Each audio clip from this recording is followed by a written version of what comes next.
Black Widow's web between 1884 and 1908, Belle Gunness is believed to have killed 25–40 individuals, including 2 husbands, multiple suitors, and possibly her own children.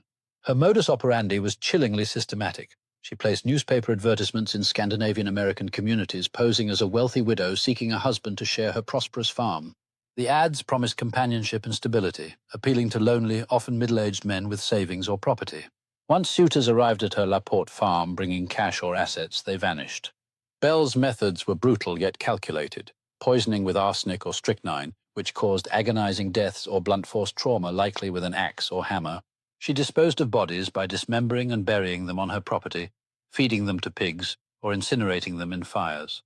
Her victims included Mads Sorensen, died 1900, likely poisoned; Peter Gunness, her second husband, killed in 1902 by a supposed accidental meat grinder injury; several of her children; and numerous suitors, such as Andrew Helgelien, whose disappearance in 1908 sparked the investigation that unraveled her crimes. Belle's ability to kill repeatedly over 2 decades suggests a high degree of premeditation and confidence in evading detection, traits that align with ASPD's hallmark fearlessness and grandiosity. From a forensic science perspective, Belle's crimes exploited the era's investigative limitations. Arsenic and strychnine, her likely poisons, were difficult to detect without advanced toxicology, which was rudimentary before the 1920s. Symptoms like vomiting or convulsions could be mistaken for natural causes such as cholera or heart failure, especially in rural settings.